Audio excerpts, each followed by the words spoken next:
એ તનુ અહીં આય તો આવું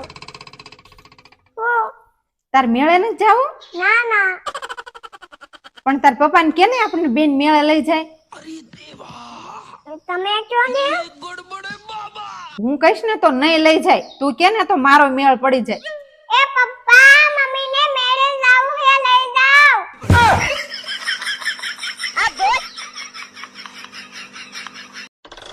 હે હા? ક્યારે નોટિસ કર્યું હું વળી એ આ એબીસીડી માં એમ કાયમ સીધો હોય અને ડબલ્યુ હંમેશા ઊંધો હોય.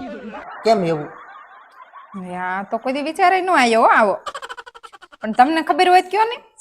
જો એમ ફોર મેન એટલે કે પુરુષ કાયમ બિચારો સીધો ચાલે અને ડબલ્યુ ફોર વુમન ये तो लेटेस्ट न्यूज़ है. એટલે કે સ્ત્રી હંમેશા ઊંધી ચાલે. આમ ઊંધા ઊંધા સવાલ કરવાનું રેવાય દ્યો. નકરા સીધું સીધું બધું ખાવા મળે છે ને એ બંધ થશે.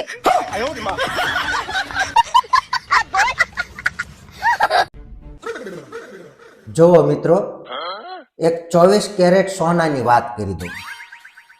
તમે ગમે એટલું ઊંચું ભણતર ભણ્યા હો, ખૂબ મોટી ડિગ્રી પ્રાપ્ત કરી હોય અને બહુ નામવાળી યુનિવર્સિટીમાં તમે ભણ્યા હો અને મોટા અધિકારી બની જાઓ, છતાં ઘરમાં જ્યારે તમારી પત્ની તમને એમ કે તમને કશું નથી આવડતું એટલે તમારી બધી ડિગ્રી સ્વાહા. ये तो लेटेस्ट न्यूज़ है. સાચું કે ખોટું? बात तो सही है.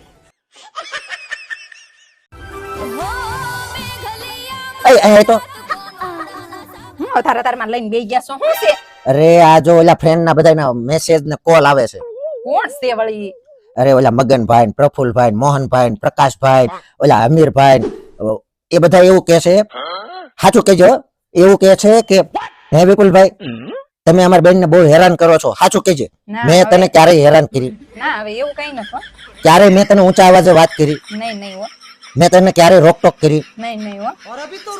અને બીજા બીજા 4-5 ના મેસેજ એવા છે કે હે વિપુલભાઈ તમને અમારી બેન બહુ હેરાન કરે છે. સાચું કેજે, તે મને ક્યારેય ઊંચા અવાજે કીધું કાંઈ? એટલે તમે કેવા હું માંગો?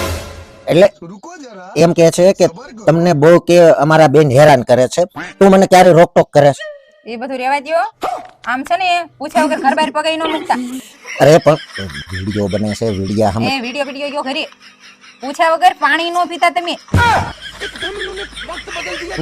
તમે સાબિત શું કરવા માંગો? એ